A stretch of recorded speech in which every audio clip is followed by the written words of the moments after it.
First, to state the obvious, the country is in crisis. And we're suffering. The government is preoccupied by Brexit to the exclusion of all else, when so much else requires urgent attention. Investors are losing confidence. Our reputation as the repository of that great British virtue, common sense, is evaporating. The nation is bitterly divided. But Europe, to a degree, also has a Brexit crisis. Reflect for an instant on the bizarre nature of the European Council last night. 28 leaders of modern developed nations, plus Commission officials, all long steeped in experience of every variety of European challenge. Every one of those leaders, to a man or woman, believing that they're obliged to facilitate something which everyone thinks is a bad idea for Europe and for Britain. Not one believing that this course is better than Britain staying in Europe. All of them recognize that in the years to come, this decision will be regretted by future generations. Each of them aware that in a changing world, Brexit will make Europe weaker and our values, never mind our interests, harder to protect. Yet all feeling this strange compulsion to carry on, not regardless, by the way, because all have regard to the consequences, but helpless because it seems it must be so. Things do not need to be like this. We're not in a state of hypnosis to do this. We can assume consciousness. We have free will, and it's past time to exercise it. There is a tendency in many quarters, not least Downing Street, to treat Brexit as some form of natural disaster, something which has come about through force majeure, dictated by fate. Brexit is man-made. It can be unmade by man. We simply must discover the will to change. I direct this message today, however, not only to politicians here, but to those of Europe. Between now and the 21st of January, we should see whether it is possible to find a majority consensus for any form of Brexit in Parliament. In the meantime, we should prepare for the eventuality that there isn't such a consensus. Politicians should debate and discuss the different options. Europe should prepare for the possibility, now morphing into the near probability, that Britain will require an extension of time to the Article 50 process, either to negotiate further or, more likely, to conduct a new referendum, a people's vote.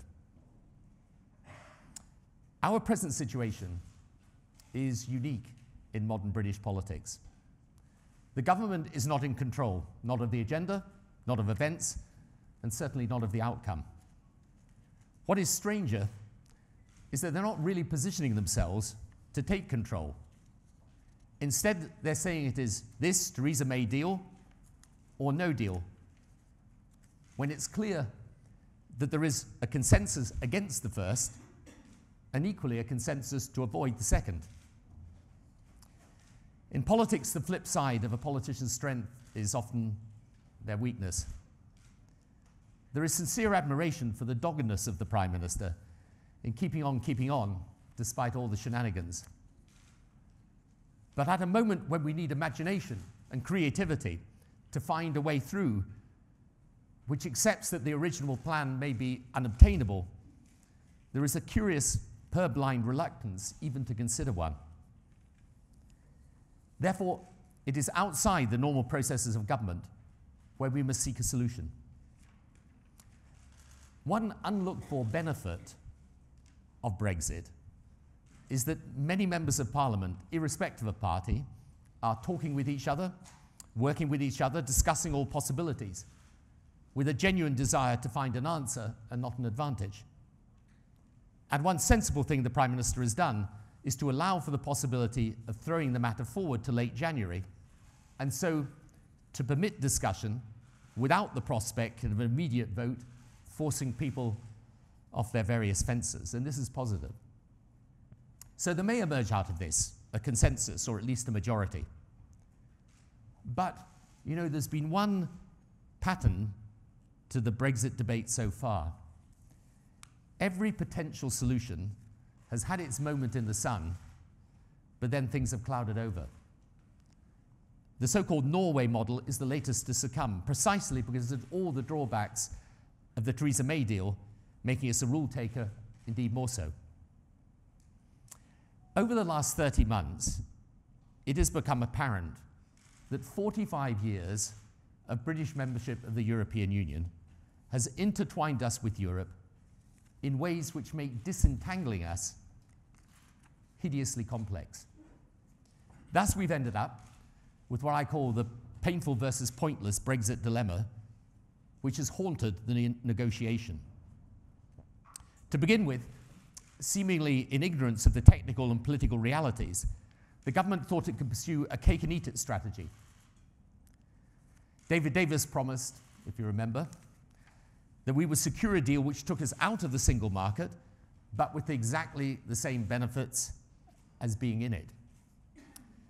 Once it became clear that either we stayed in step with Europe's single market rules to minimize economic disruption, i.e. become rule takers, not rule makers, that's pointless Brexit, or broke away to make our own rules, but therefore with such economic disruption, painful Brexit, and that this choice was essentially binary, the Prime Minister plumped for pointless with the Chequers proposal.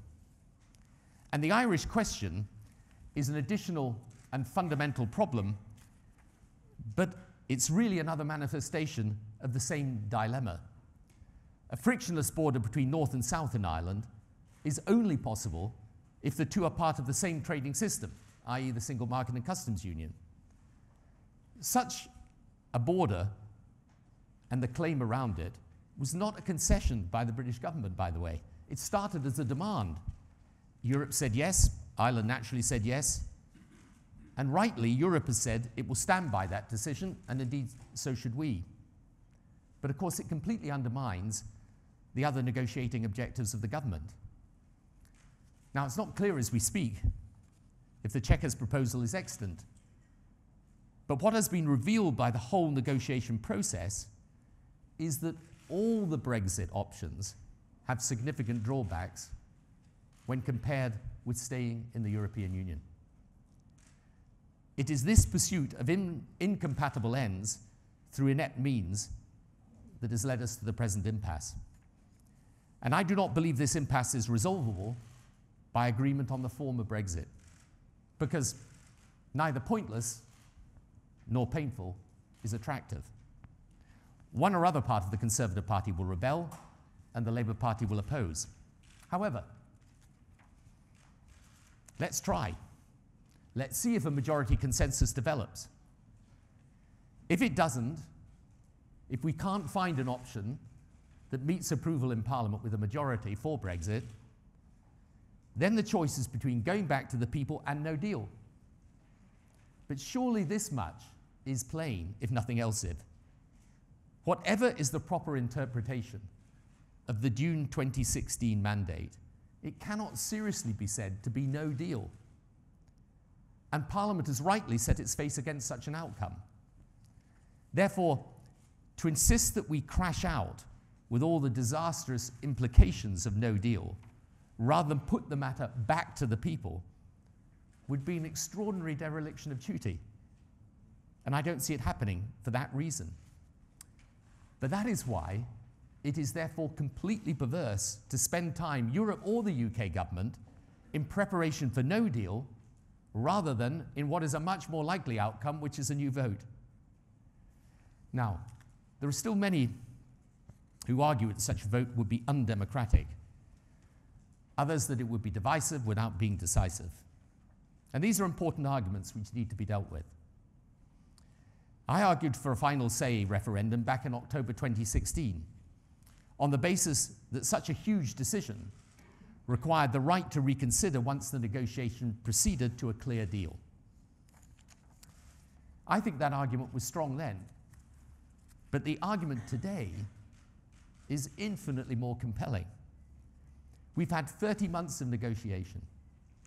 Universally, it is accepted that this negotiation has been massively more fraught than anyone ever imagined.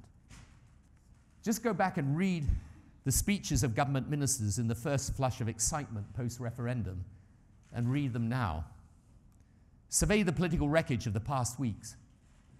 Ministers resigning, the Brexit deal derided by those who most vehemently campaigned for Brexit,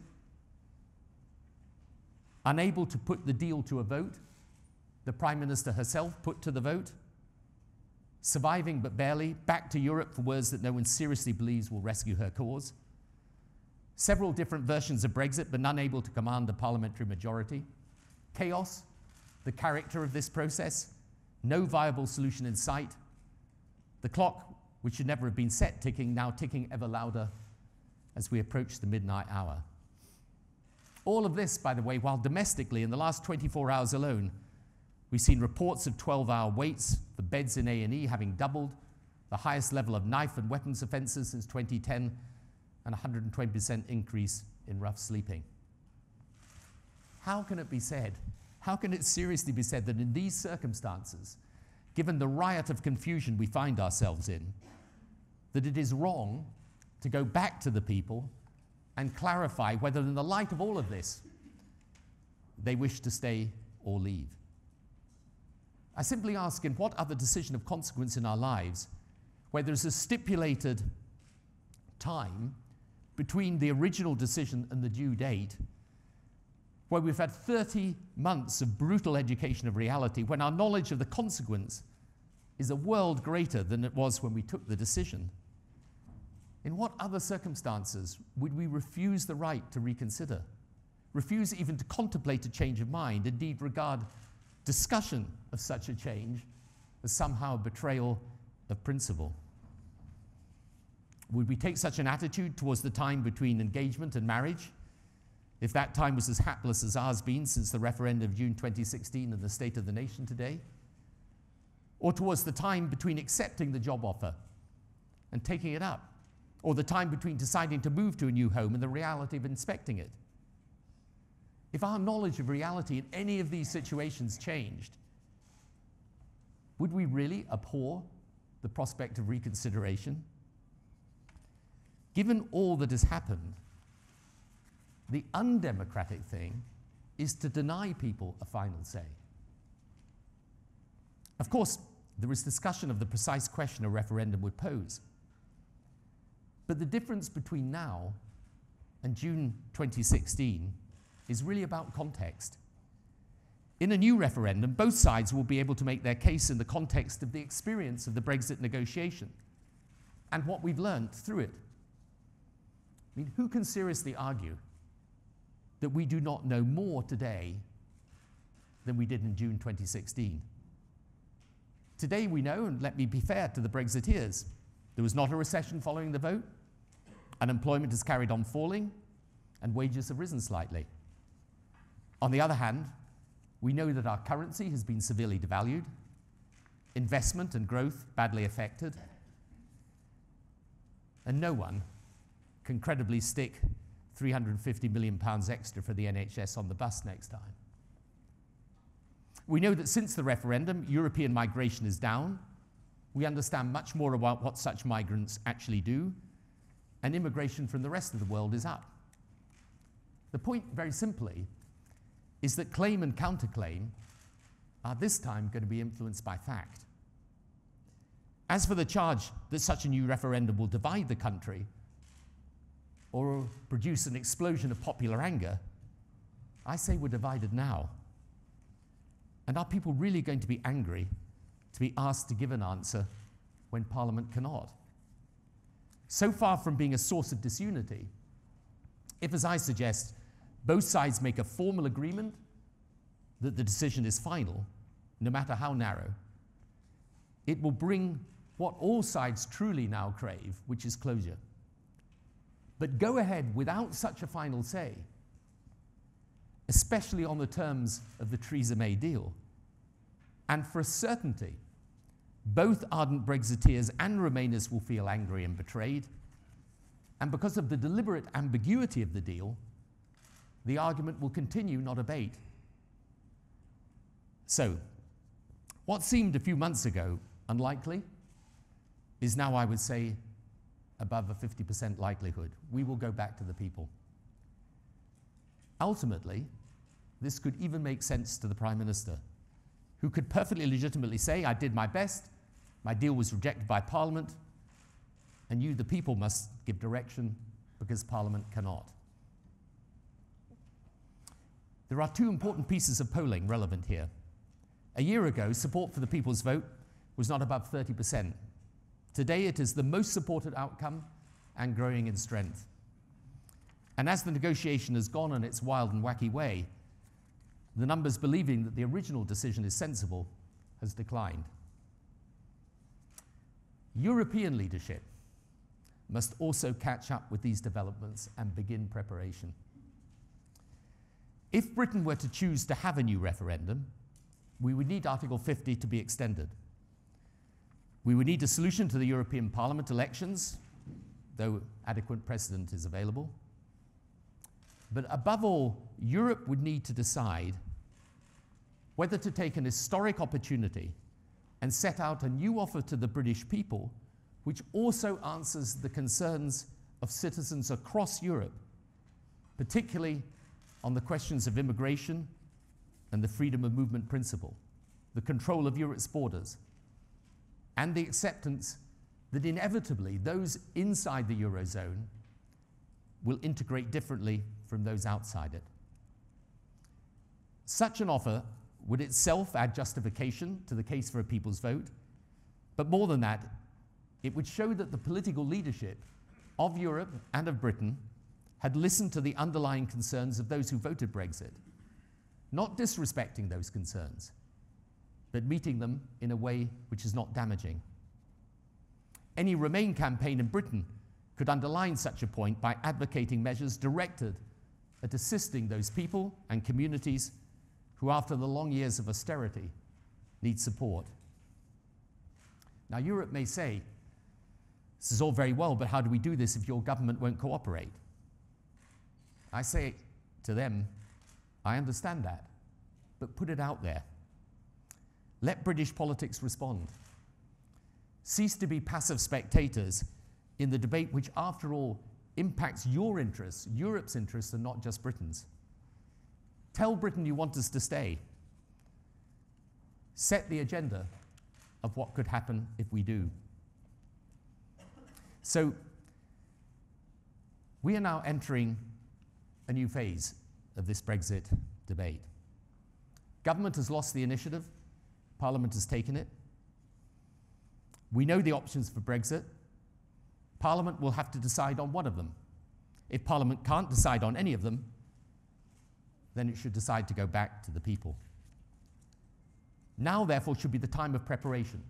Parliament to make sure it can canvass the options in a sensible manner, one by one, to reach agreement on an option or a referendum. Europe to ensure that if Britain is ready to think again, Europe is ready also to think again. All that's necessary is for leadership. In Parliament, if not in government, and in Europe, where despite all the myriad of challenges European leaders have, they should understand that changing Brexit would be the single greatest boost to Europe's economy and politics, and that therefore they need to focus on the part they can play and play it. It's a very simple thing sometimes in politics. It's to understand what seems inevitable is not. Our fate is now in our hands. I say to politicians here and in Europe, think in your heart and in your mind of what you believe is right. Think of future generations who are going to have to live with the consequences of your decision. Think of why you came into politics. Think through what is necessary to do, and then do it. Thank you.